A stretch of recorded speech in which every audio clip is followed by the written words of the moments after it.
Hello ladies and gentlemen, and welcome to another episode of Hot or Not, where we discuss games, game patches, game expansions, and software for the PC. Today we will be discussing Diablo 3 Reaper of Souls, the brand new expansion that came out recently for Diablo 3.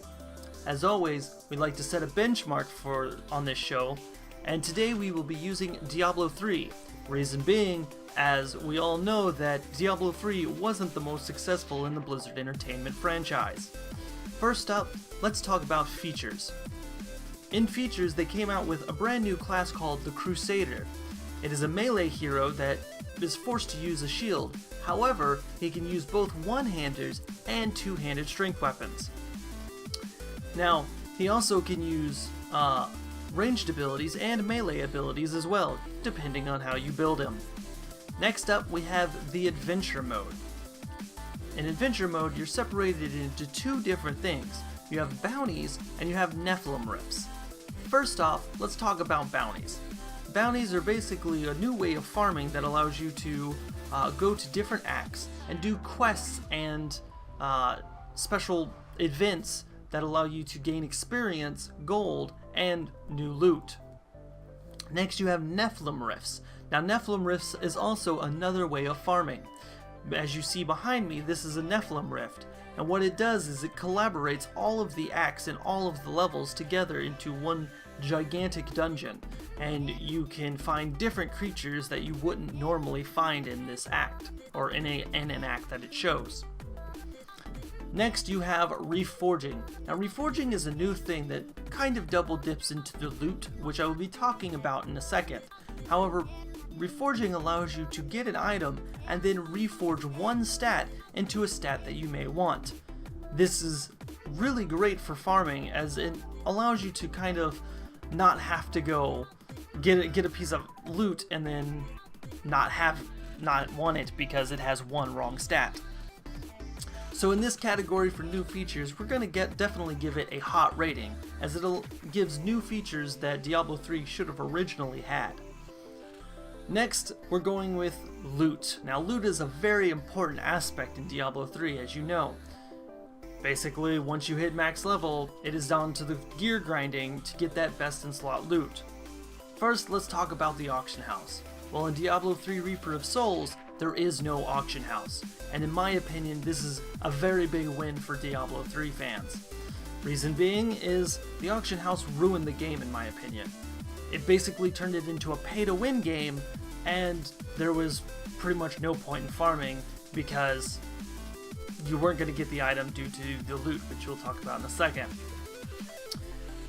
And also, it enforces people to farm instead of just buying the items that they want off the auction house with real money or gold. Next, let's talk about Loot 2.0. Now, Loot 2.0 is a brand new feature that came out. Well, not brand new. It came out towards the end of Diablo 3 and is in full force in Reaper of Souls.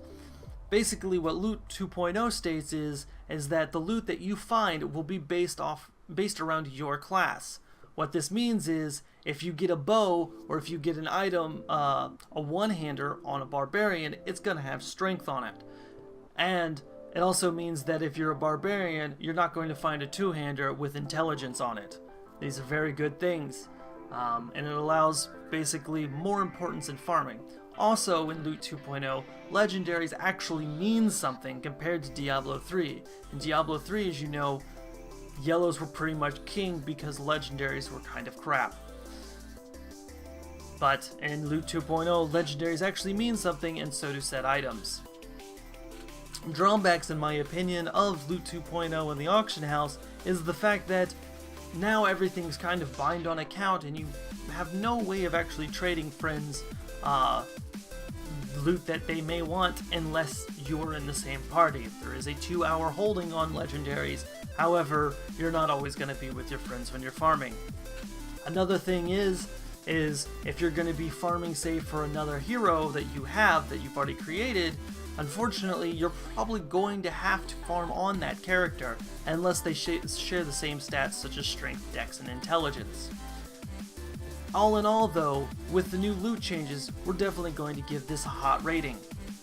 Next, we're going to talk about gameplay. As you know, back in the day, you had only 4 different difficulties. You had Normal, Nightmare, Hell, and Inferno. I could be wrong about the Hell, but at least 3. Apologize if I'm wrong there. But basically, once you got into an Inferno, it became a brick wall if you didn't have the gear, and it was kind of unfortunate.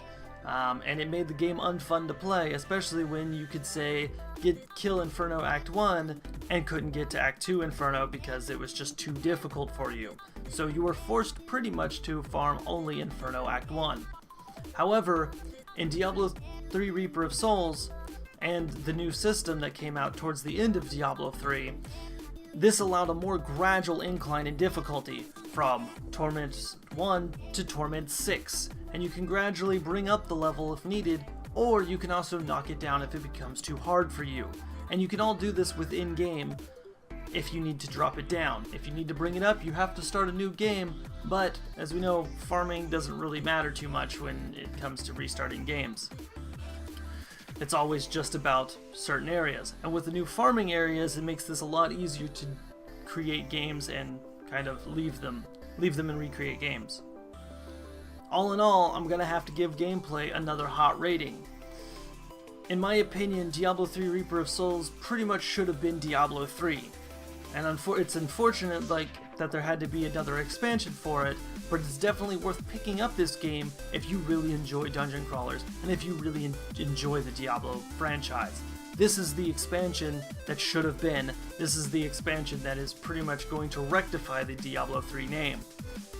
Overall, we give this expansion a hot rating, and I hope to see you guys in Diablo 3 as I play it quite frequently and have over 80 hours of gameplay in it.